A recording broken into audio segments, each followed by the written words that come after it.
हमने काम करने का बेड़ा उठाया था और अल्लाह ने इज़्ज़त बख्शी और अपने हबीब के सदक़े में ऐसे हालात, जिन हालात में काम करना मुश्किल होता है, अल्लाह ताला ने काम ले लिया।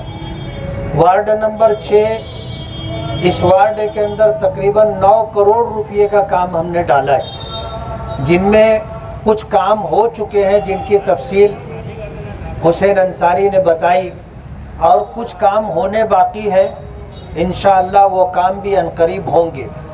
आज जिस इफ्तिताही तकरीब में हम हैं, इस रोड की तामीर के लिए मैंने 2 करोड़ रुपया सरकार से मांगा था, लेकिन 1 करोड़ रुपया मंजूर हुआ, जिसमें 380 मीटर का काम होगा।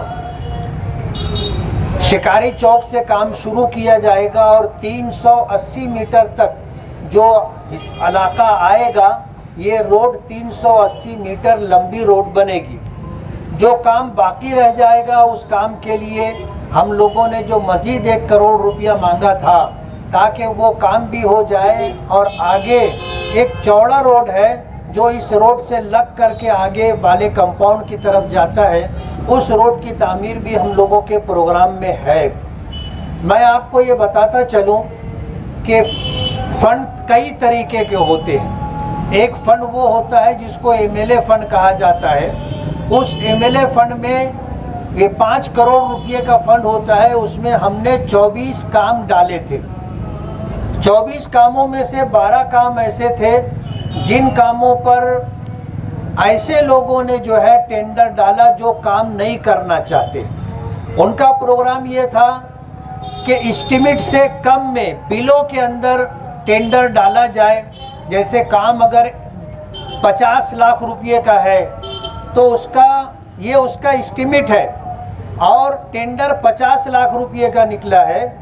जो सबसे कम उसमें टेंडर भरेगा, कम रकम का, उसको वो काम मिलेगा। अब जाहिर बात है कि एक इंजीनियर ने उस काम का एस्टीमेट 50 लाख रुपया बनाया है और आप 40 लाख रुपये में उस काम को करने के लिए तैयार होंगे तो टेंडर आपको मिल जाएगा। और जाहिर बात है कि जो काम 50 लाख रुपये में होना है, वो काम आप 40 लाख रुपये में करके देना चाहते हो, तो काम की क्वालिटी कैसी होगी आप समझ सकते हो। ऐसे लोग हैं जिन्होंने हमारे 24 कामों में से 12 कामों में टेंडर डाले और उनका प्रोग्राम ये था कि बिलो यानी कम पैसे, कम रकम का टेंडर डाला जाए और वर्क ऑर्डर ले करके अपनी एजेंसी पर काम ना किया जाए। और उसकी मिसाल ये है कि हमने 20 लाख रुपये का एक काम उनको दिया था दरे गांव के ऊपर सर्कल बनाने का, जिसको 4 साल का अरसा गुजर गया। उन्होंने 20 लाख रुपये का ये टेंडर वर्क ऑर्डर करा करके ले लिया। आज तक जो है उन्होंने दरे गांव सर्कल का काम नहीं किया और उनका प्रोग्राम यही है कि MLA फंड के अंदर 12 कामों का टेंडर डाल करके ये काम आपके वार्ड में होना है, इन कामों को होने से रोका जाए। उन्होंने ये काम किया। जब मैंने उसमें एक लेटर दिया तो मेरे लेटर देने के बाद जो है वो हाई कोर्ट में चले गए और हाई कोर्ट में जाने की वजह से मेरा वो 5 करोड़ रुपये का 24 काम रुका हुआ है। 9 फरवरी को उसकी तारीख है और 9 फरवरी को कोर्ट से क्या फ़ैसला होता है, फ़ैसला होने के बाद समझ में आएगा। अगर वो फ़ैसला हमारे हक़ में होगा तो वो 24 काम होंगे और अगर फ़ैसला होने में ताख़ीर हुई तो ये 24 के 24 काम नहीं होने की शक्ल में पेंडिंग पड़े रहेंगे और जब तक ये केस चलता रहेगा उस वक्त तक ये काम रुका रहेगा। मैं बताना ये चाहता हूँ कि लोग कहते हैं कि नदी के उस तरफ बहुत काम होता है और नदी के इस तरफ काम नहीं होता है, तो मैं ये आप वाज़े कर देना चाहता हूँ कि नदी के उस तरफ अगर कोई लीडर काम के लिए कोई फंड लाता है तो दूसरे लीडर लोग उस काम को रोकते नहीं हैं, वो उससे ज़्यादा फंड लाने की कोशिश करते हैं और उससे अच्छा काम करने की कोशिश करते हैं। और एक काम अगर मंजूर हो गया तो सब उसको सपोर्ट करते, काम को रोकने की कोई कोशिश नहीं होती। और नदी के इस तरफ का तो बाबा आदम ही निराला है। अव्वल तो फंड लाने की कोशिश करो तो उसमें रुकावट डाली जाती है कि फ़ंड ना मिले, और अगर फ़ंड मिल गया तो फ़ंड मिल जाने के बाद शहर के लोगों को बेवकूफ़ बनाने की कोशिश करते हैं, कहते हैं कि ये फ़ंड हम लाए। जैसे अजीज़ कल्लू स्टेडियम में 2 करोड़ रुपये का इंडोर स्टेडियम का फ़ंड मंजूर हुआ, जिनकी औकात 2 लाख रुपये की नहीं है, वो कहते हैं कि ये 2 करोड़ रुपये का फ़ंड हम लेकर के आए। आप अगर 2 करोड़ रुपये का फ़ंड लाए थे तो जिस क्रिकेट ग्राउंड पर आप अपने मन पसंदीदा खेल खेलते हो तो आपको वहाँ गैलरी बना लेना था। क्या ज़रूरत थी इंडोर स्टेडियम बनाने की?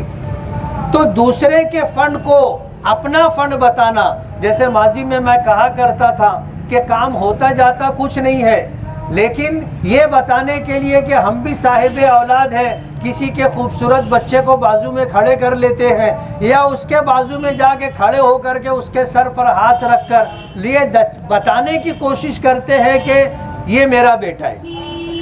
ये हाल हमारे नदी के इस तरफ का है।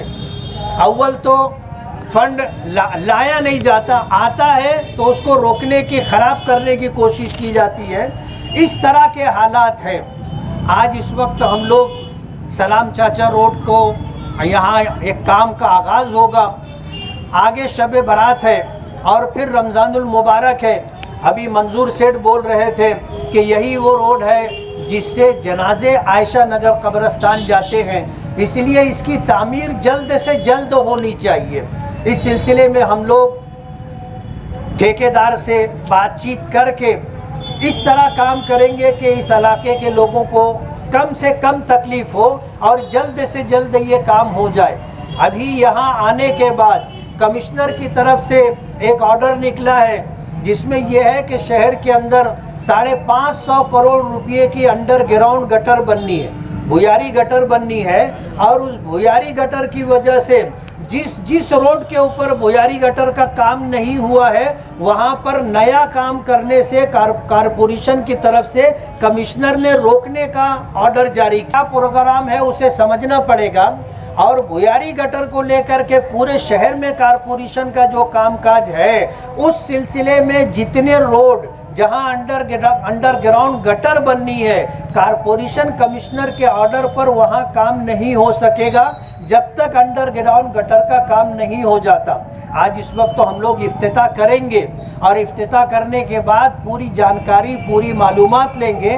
आगे शब बारात है, रमज़ानुल मुबारक का मौका है। इसी रोड के ऊपर जो है सहरी और इफ्तारी के सामान भी गालिबन बिकते हैं। अहलिया ने महल्ला को तकलीफ़ ना हो, हम ठेकेदार से बात करेंगे, कमिश्नर साहब से बात करेंगे, इस रोड के ताल्लुक से पूरा प्रोग्राम मालूम करेंगे। शब बारात और रमज़ान को पेश नज़र रखकर अगर शब बारात से पहले ये काम होता होगा तो ये काम शब बारात से पहले करवाने की कोशिश करेंगे। और अगर इस काम में ताख़ीर होने का अंदेशा होगा तो हम महल्ले के ज़िम्मेदारों से मशवरा करेंगे कि इस काम को हम कब शुरू करें।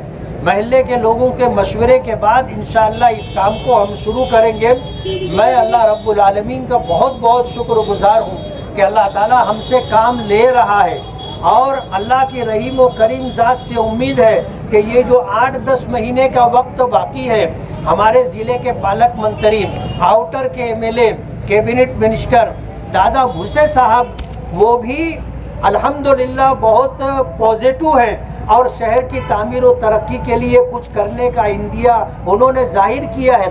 हमें उम्मीद है कि इंशाअल्लाह नासिक ज़िले में जो नियोजन समिति का प्रोग्राम होता है उससे से ज़्यादा फंड मालेगांव के लिए मिले। और सरकार का ये आखिरी बजट होगा, हम कोशिश करेंगे कि मालेगांव के लिए ज़्यादा से ज़्यादा फंड मिले और मालेगांव की जो महरूमियाँ हैं वो ख़त्म हो।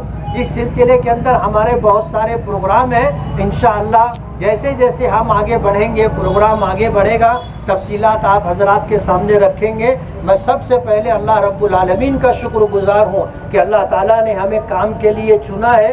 हम दुआ करते हैं कि अल्लाह ताला हमारे लिए कामों को आसान कर दे और हमें और हमारे तमाम साथियों को अपने इस शहर की तामीर और तरक्की के लिए कबूल फरमाए। और हमारे रास्ते की सारी दुश्वारियों और रुकावटों को अल्लाह ताला आफियत के साथ दूर कर दे। और हमने और हमारे पुरखों ने जो ख्वाब देखा था मालेगांव की तामीर और तरक्की का, ये काम हमसे और हमारे साथियों से अल्लाह पाक ले ले। व आखिर दावाना अनिल हम्दुलिल्लाहि रब्बिल आलमीन।